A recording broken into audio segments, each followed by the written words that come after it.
Bonjour et bienvenue dans la vidéo d'aujourd'hui dans laquelle on va voir plus de 15 nouvelles fonctionnalités dans Windows 11, la nouvelle version 22H2. Donc pour ceux qui ont installé cette mise à jour. Pour ceux qui possèdent des PC anciens non compatibles avec Windows 11 peuvent eux aussi installer cette mise à jour. Vous trouverez dans la description la vidéo qui vous explique comment faire. On commence par le cliquer, glisser, déposer qui n'était pas disponible dans l'ancienne version de Windows 11. À partir de maintenant, vous pouvez cliquer, glisser et déposer vos applications dans la barre de tâches. Le cas par exemple de Chrome, cliquer, glisser et déposer dans la barre de tâches. Ça, c'est très important, surtout pour les personnes qui utilisent les logiciels de montage de vidéos et autres logiciels qui prennent donc le cliquer, glisser et déposer.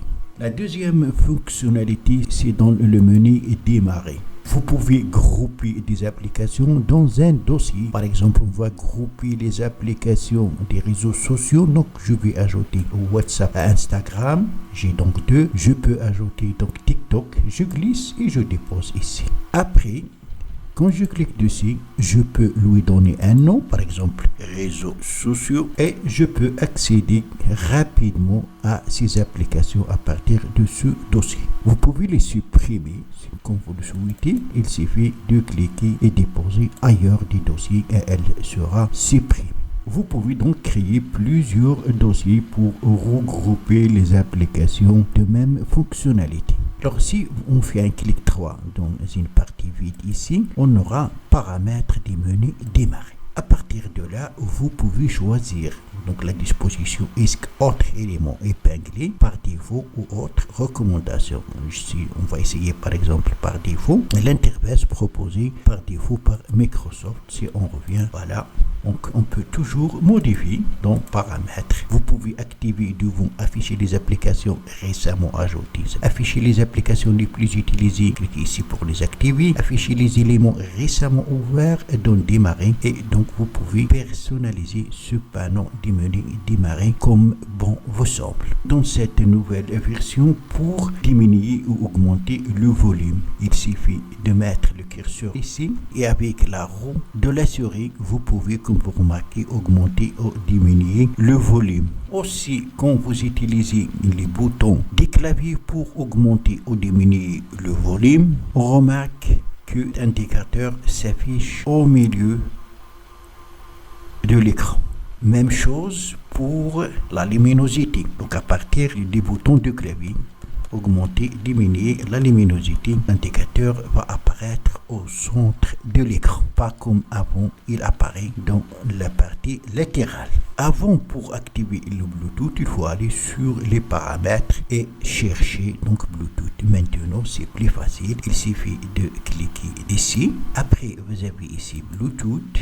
Et à partir de là, vous pouvez activer et désactiver. Les appareils disponibles s'afficheront ici et à partir de là, vous pouvez coupler vos appareils avec votre PC. Autre nouveauté, c'est la concentration. C'est de cliquer donc sur la date ici et vous avez ici concentration. À partir de là, vous allez déterminer la durée pendant laquelle vous souhaitez rester concentré sur une tâche bien déterminée pour ne pas recevoir de notifications. Donc vous pouvez augmenter ou diminuer. On utilise le plus et le moins. On va mettre par exemple 10 minutes. Après, on clique sur concentration. Après, cliquez ici pour vous pouvez donc arrêter la concentration. Vous avez ici le minuteur, l'alarme, le chronomètre et à partir de là, horloge internationale. Vous allez pouvoir connaître l'horloge internationale. Ça, c'est local. Pour ajouter un, il suffit de cliquer sur plus, entrer l'emplacement et l'heure sera affichée pour l'emplacement que vous allez ajouter ici. Donc, le mode concentration va activer le mode ne pas déranger. Ça veut dire que vous n'allez pas recevoir de notifications. Vous allez rester concentré sur une tâche bien déterminée. L'autre nouveauté, c'est dans l'exploration. l'explorateur de Windows. Donc pour accéder à l'explorateur de Windows, soit on clique ici, soit on utilise le raccourci Windows plus E. Donc le premier ajout, c'est l'accueil ici. Dans cette nouvelle mise à jour, il n'y a pas encore la possibilité d'ajouter des onglets parce qu'on parlait de l'ajout des onglets. Donc on trouve ici sélectionner plus, il suffit de cliquer sur plus pour afficher plusieurs onglets dans l'explorateur de fichiers et l'ajout de favoris. Alors pour ajouter un favori, si je vais aller par exemple sur Chrome, clic 3, j'ai ici ajouté aux favoris.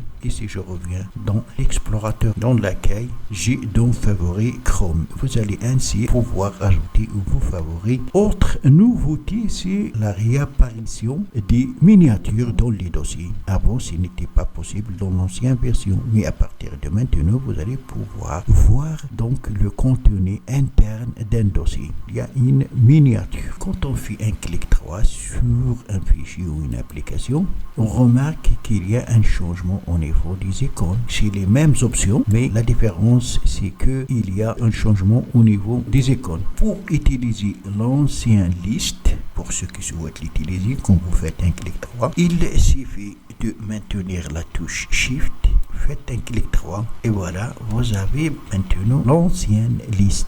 Dans gestionnaire de tâches, il y a des nouveautés. Donc la première remarque, c'est que le gestionnaire de tâches prend la couleur maintenant de Windows, couleur sombre, ce qui n'était pas possible dans l'ancienne version. Et quand on fait un clic droit sur l'un des programmes ici, on remarque l'ajout des modes d'efficacité. Là, quand on clique, voilà, vous voulez activer le mode efficacité. Pour le mode efficacité, réduit la priorité des processeurs et améliore l'efficacité énergétique. Quand vous avez un programme qui consomme de l'énergie et de RAM, il faut activer le mode efficacité pour qu'il réduise donc l'utilisation de l'énergie et de la RAM pour ce programme. Ça, c'est une nouveauté très importante. Il y a aussi un changement au niveau des icônes dans le gestionnaire de tâches. Maintenant, si on va aller dans paramètres, dans système, dans écran, on a nouvelle fonctionnalité graphique. Modifier les paramètres graphiques par défaut. Et vous avez optimisation pour les jeux au mode fenêtré. Quand vous utilisez un jeu en plein écran ou un autre programme, la totalité de l'énergie et de la RAM sera affectée pour ce programme. Cela va améliorer les jeux et l'énergie et la RAM sera réduite pour les autres programmes qui fonctionnent dans l'arrière-plan. Ça veut dire que le système va mettre en valeur le programme ou le jeu qui fonctionne en plein écran par rapport à l'utilisation de l'énergie et de la RAM. Il suffit de cliquer ici pour l'activer, surtout si vous êtes un joueur. Autre nouveauté, toujours dans paramètres, maintenant dans personnalisation et exactement dans saisie de texte. Vous remarquez qu'il y a des thèmes. Si je vais choisir ce thème, si je descends, ça c'est pour les emojis et pour le clavier virtuel. Si on va ouvrir le clavier, voilà la couleur qu'il va prendre. Si je vais modifier ici le thème, il changera de couleur. De petites nouveautés, mais c'est très important. Une autre nouvelle fonctionnalité que je considère la plus importante pour moi, si vous allez donc dans accessibilité, on a une nouvelle fonctionnalité sous-titres en direct. Cliquez ici donc pour l'activer. Donc la première fois, il faut la télécharger. Il suffit de cliquer sur téléchargement. Donc le rôle de cette nouvelle fonctionnalité, c'est qu'elle va transformer les audios en texte. Quand vous avez une vidéo sur Internet et vous allez l'activer, cet outil va transformer l'audio en texte. Actuellement, il n'est disponible que en anglais, mais dans les prochaines mises à jour, cet outil sera disponible dans d'autres langues. À la télécharger, donc à partir de là, vous pouvez la paramétrer, choisir la position, sa position jusqu'au en bas ou flottante à l'écran, option des sous-titres, filtrer le langage inadapté. S'il y a un langage inadapté, il faut le filtrer. Inclure aussi l'audio du microphone si vous souhaitez l'ajouter. On va choisir en haut, la voilà. On va chercher une vidéo. Voilà, comme vous remarquez, elle convertit donc l'audio directement en texte. Ça c'est utile pour les gens qui souhaitent apprendre par exemple une langue le texte s'affichera devant vous. Vous pouvez savoir comment ça s'écrit, comment ça se prononce, etc. Donc, c'est à noter, très important. Voilà donc, c'est tout pour cette vidéo. Merci de l'avoir suivi. Surtout, n'oubliez pas de la partager avec vos amis sur les réseaux sociaux et pour ne rater aucune de mes prochaines vidéos. Veuillez vous abonner à la chaîne si vous n'êtes pas encore abonné et aussi activer la cloche pour recevoir les notifications de futures vidéos. À la prochaine fois.